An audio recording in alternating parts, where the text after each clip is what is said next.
Dans cette leçon, nous allons apprendre à créer des liens. Faire des liens est la mission que se donne le web, mettre en relation des contenus, des pages et des sites ensemble. Vous savez sans doute que les images et le texte peuvent être le support de ces liens. Nous allons découvrir qu'en mode création ne varie pas vraiment entre ces deux éléments. J'ai ouvert ici mon fichier index.html qui dépend toujours du site info que nous avons créé ensemble et qui est toujours disponible avec ce tutoriel. Dirigeant à gauche de notre page index, vous voyez ici qu'il y a un ensemble de mots qui sont restants que du texte. Je peux sélectionner clavier.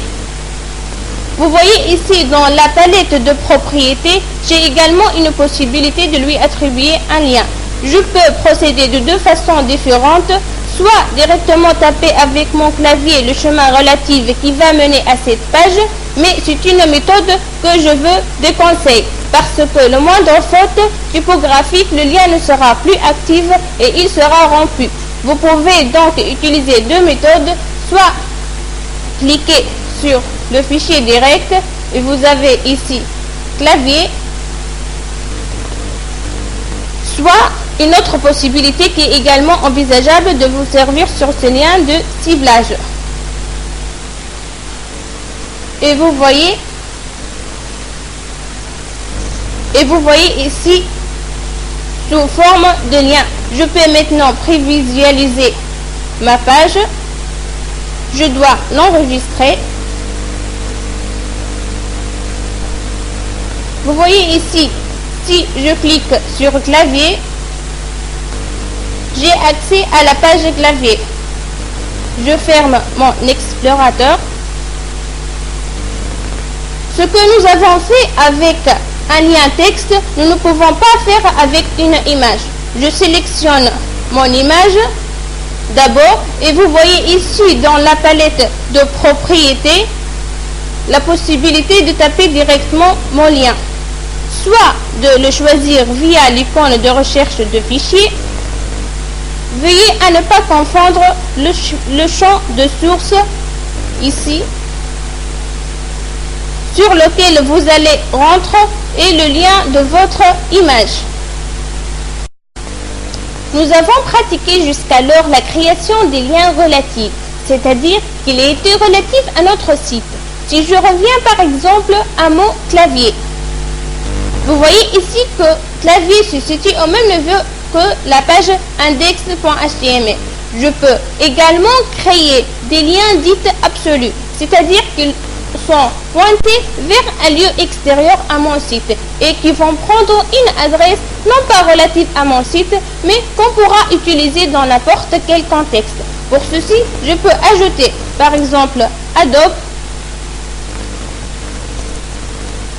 pour pointer sur le site d'Adobe.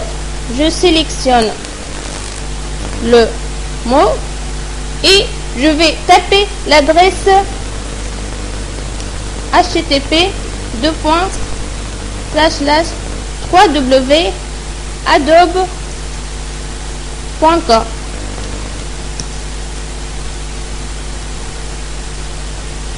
Je vous rappelle que la moindre faute typographique sur un lien va le rompre.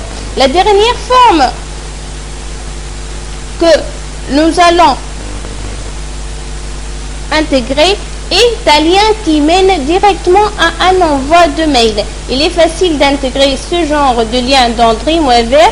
J'écris par exemple contactez-nous.